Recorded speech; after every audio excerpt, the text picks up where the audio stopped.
Friends, welcome to quick and easy. Friends, આજે એકદમ healthy zero cooking એટલે કે તમારે ગેસ પણ સળગાવવાનો નથી અને આપણી હેલ્ધી રેસિપી તૈયાર થઈ જશે. તો એ છે પોક.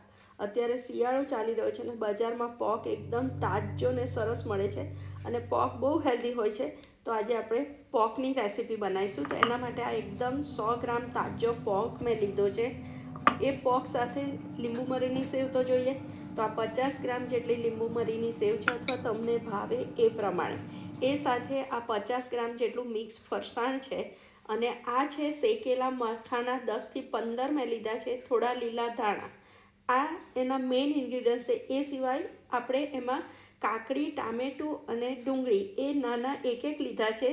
આ છે કેરીની ગળી ચટણી અને લીલી ચટણી અને લીંબુનો રસ. તમારી પાસે ગળી ચટણી કેરીની ના હોય તો આપણી ગોળ આંબલીની ચટણી લેવાની. હવે એક બાઉલમાં તમારે 2 ચમચી જેટલું તેલ ઉમેરવાનું છે અને એમાં પહેલાં મસાલા કરવાના છે. તો 1 ચમચી ચાટ મસાલો ઉમેરવાનો છે, અડધી ચમચી મરીનો પાવડર તમારે ઉમેરવાનો છે, અડધી ચમચી જેટલું મીઠું ઉમેરવાનું છે અને અડધી ચમચી લાલ મરચું. એને બરાબર મિક્સ કરવાનું. મીઠું આપણે ઓછું ઉમેરીશું કારણ કે બીજા બધામાં છે. હવે એમાં આ શેકેલા મખાના મેરિનેટ કરી અને એને સાઈડ ઉપર કાઢી લઈશું. બધો મસાલો નથી કાઢવાનો, મસાલો આ રીતે રહેવા જ દેવાનો છે. બસ હવે એમાં તમારે પોક ઉમેરવાનો છે, ટામેટાં, કાકડી અને ડુંગળી ઉમેરવાની. થોડીક આપણે સર્વિંગ માટે રહેવા દઈશું સાઈડ ઉપર. એ થઈ ગયું. હવે એને બરાબર તમારે પહેલાં મિક્સ કરી લેવાનું છે. હવે એ મિક્સ કરો ને, એ સાથે આપણે વધારાના મસાલા નહીં નાખીએ કારણ કે ઓલરેડી અંદર હતા જ.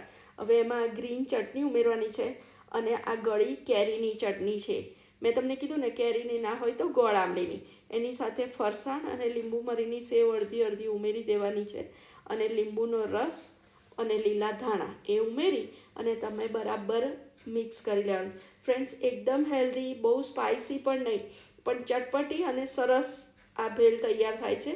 તો તમે આ ચોક્કસથી બનાવજો. એકવાર બરાબર મિક્સ થાય ને પછી જ્યારે સર્વ કરવાનું હોય ને ત્યારે છેલ્લે તમારે મખાના ઉમેરવાના, નહીં તો સોગી થઈ જશે. આમાં મખાના એકદમ ટોટલી ઓપ્શનલ છે. જો તમારી પાસે ના હોય તો તમે મખાના ના નાખશો.